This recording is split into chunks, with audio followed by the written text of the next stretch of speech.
नमस्कार। आज हम बीएड द्वितीय वर्ष 8th paper knowledge and curriculum ज्ञान और पाठ्यचर्या के अंतर्गत चैप्टर नंबर 10 राष्ट्रवाद, सार्वभौमिकत्व, धर्मनिरपेक्षता का शिक्षा से अंतर संबंध टैगोर व कृष्णमूर्ति के विचारों के विशेष संदर्भ में nationalism, universalism, secularism and their inter relationship with education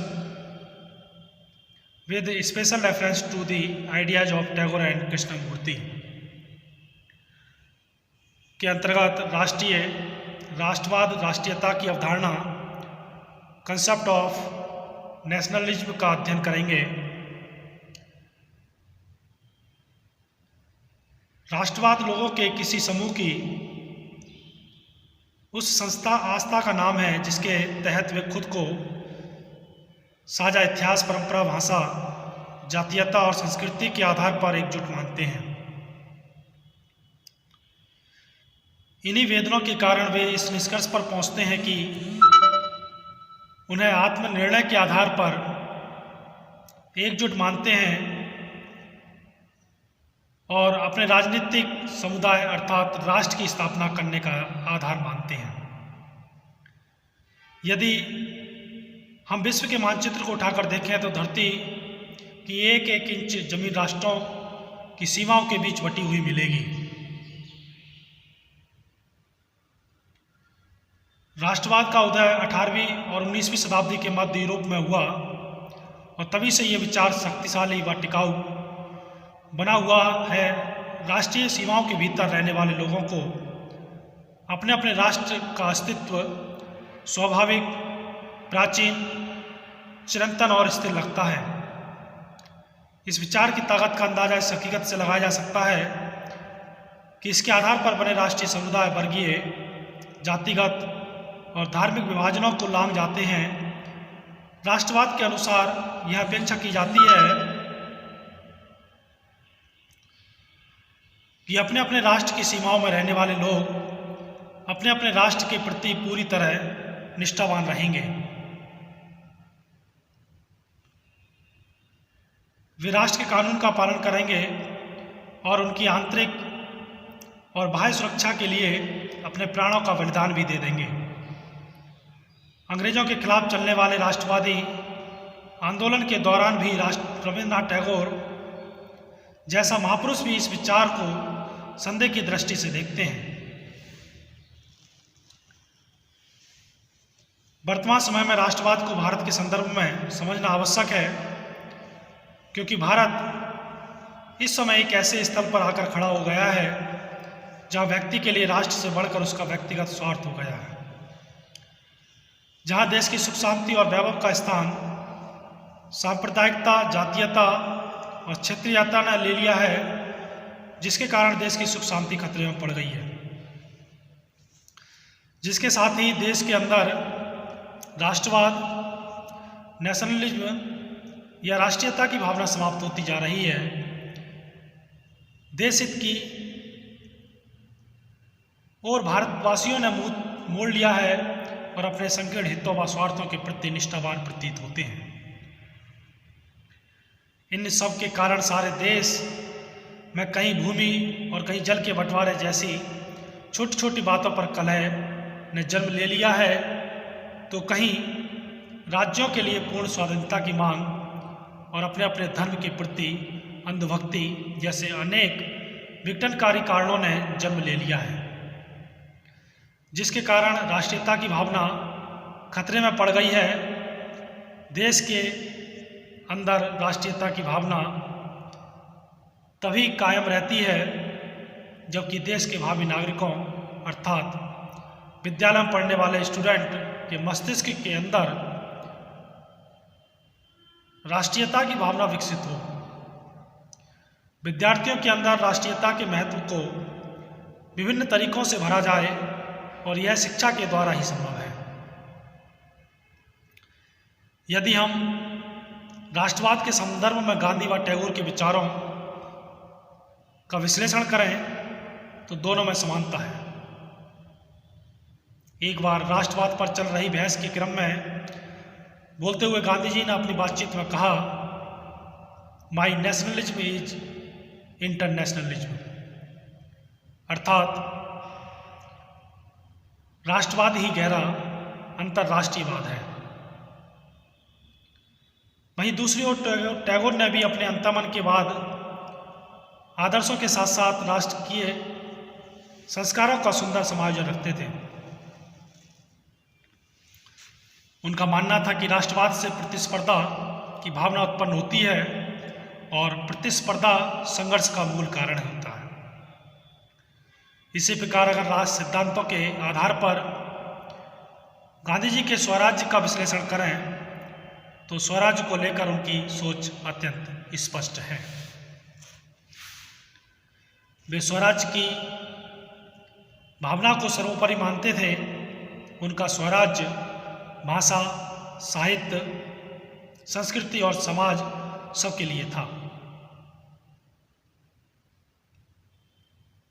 वे भाषा और संस्कृति के संरक्षण पर बल देते थे और इसी कारण उनका हिंदी प्रेम उन्हें घोर राष्ट्रवादी बनाता है। उन्होंने हिंदी के संरक्षण पर बल दिया क्योंकि उन्हें चिंता थी कि कहीं हिंदी और अंग्रेजी का इतना वर्चस्व न हो जाए कि हिंदुस्तान में हिंदी को अपने अस्तित्व के लिए संघर्ष करना पड़े। सन 1921 को एक पत्रिका को दिए अपने लेख में उन्होंने लिखा था कि महान समाज सुधारक राजा राम मोहन राय और बेहतर समाज सुधारक होते हैं तो वे अपने विचारों को प्रकट करने का माध्यम हिंदी रखते। इस बात को टैगोर ने अतिवाद की संज्ञा दी क्योंकि उनके विचार से कई भाषाओं के ज्ञान की वजह से राम मोहन राय समाज के विभिन्न समुदायों, संवर्गों और क्षेत्रों तक अपना संदेश देने में सफल रहे थे। इस पर गांधी जी ने टिप्पणी दी कि वे समस्त संस्कृतियों का स्वागत करते हैं परंतु यह कभी स्वीकार नहीं करते कि उनके ही पांव उखाड़ दें। उनका यह कथन इस बात का प्रमाण है कि गांधी जी अंतर्राष्ट्रीय सामंजस्य और एकता में निष्ठा रखते थे परंतु इसके लिए राष्ट्र का बलिदान उन्हें स्वीकार्य नहीं था। महात्मा गांधी ने लिखा, हमारा असहयोग अंग्रेज प्रशासन की शर्तों पर है। भारतीय राष्ट्रवाद आक्रामक नहीं अहिंसावादी है। इसमें विनाश नहीं जन एकता की भावना है। यह मानवतावादी है। यह इस बात का प्रमाण है कि राष्ट्र की मूल संस्कृति और उसके दायरे को लांघकर गांधी जी को कुछ स्वीकार्य नहीं था। अब बात करते हैं सार्वभौमिकता और शिक्षा, यूनिवर्सलिज्म एंड एजुकेशन की। प्राचीन भारतीय जीवन दर्शन धर्ममय था और जीवन के सभी कार्यकलाप धर्म से ही ओतप्रोत थे, धर्म से नियंत्रित थे। सामाजिक व्यवस्था भी व्यक्ति प्रधान नहीं थी अपितु परिवार और समाज के लिए व्यक्तिगत स्वार्थ का त्याग करने की भावना सर्वोपरि थी। जीवन का आदर्श ही वसुधैव कुटुंबकम, जिसे आज हम सार्वभौमिकता या यूनिवर्सलिज्म की संज्ञा देते हैं। प्राचीन भारतीय शिक्षा धर्म, अर्थ, कर्म और मोक्ष के लिए थी। इनका क्रमिक विकास ही शिक्षा का एकमात्र लक्ष्य था। धर्म का सर्वप्रथम स्थान और धर्म से विपरीत होकर अर्थ लाभ करने, मोक्ष प्राप्ति का मार्ग अवरुद्ध करना था। प्राचीन काल में व्याप्त गुरुकुल प्रणाली में ही सामूहिकता का अत्यधिक महत्व था। गुरु सैकड़ों की संख्या में गौपालन इसलिए नहीं करते थे कि उसे निजी लाभ हो और उसका परिवार भौतिक सुविधाएं भोग सके, अपितु इस उद्यम का लाभ गुरुकुल में रह रहे सभी शिष्यों को मिलता था। इसी प्रकार गुरुकुल में निवास करने वाले किसी भी शिष्य या उसके परिवार से शुल्क लेने की भी प्रथा नहीं थी। गुरुदेव रविंद्रनाथ टैगोर जो एक महान ब्रह्मवादी थे और आत्मज्ञान को शिक्षा का एक महत्वपूर्ण उद्देश्य मानते थे। शिक्षा की वास्तविक प्राप्ति हेतु एक सार्वभौमिक मस्तिष्क की संकल्पना की जो व्यक्तिगत मनुष्य से उच्च कोटि का था। इस प्रकार उन्होंने शिक्षा के क्षेत्र में प्रेम और सार्वभौमिक यूनिवर्सलिज्म पर बल दिया। उन्होंने अपने शिक्षा दर्शन के माध्यम से मनुष्य के आत्म परिष्कार के लिए स्वतंत्रता, पूर्णता और सार्वभौमिकता की भावना को आवश्यक बताया है। शिक्षा के माध्यम से बालक परिष्कृत होता है, उसके लिए उसे उचित परिवेश और मातृभाषा ही आवश्यक होती है। प्राकृतिक परिवेश ज्ञान और अनुभव के लिए आवश्यक है। टैगोर ने समस्त सृष्टि और जीवन को सौंदर्य के माध्यम से देखा था। 20वीं सदी में विश्व भर के युद्धों की विनाश लीला संकुचित राष्ट्रीयता के कारण हुई है, जिसके लिए सबसे अधिक दोषी हमारी शिक्षा या एजुकेशन ही है।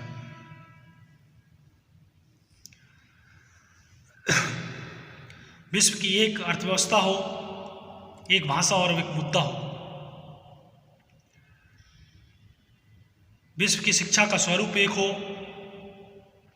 विज्ञान और धर्म में सामंजस्य हो, सभी प्रकार के पूर्वाग्रहों से दूर हो, व्यक्ति स्वयं सत्य की खोज करे, एक सहायक विश्व भाषा हो, नारी और पुरुष समान हो। तभी विश्व की विविध संस्कृतियों की रक्षा हो सकती है और सारी वसुधा को कुटुंब बनाने की परिकल्पना भी साकार हो सकती है।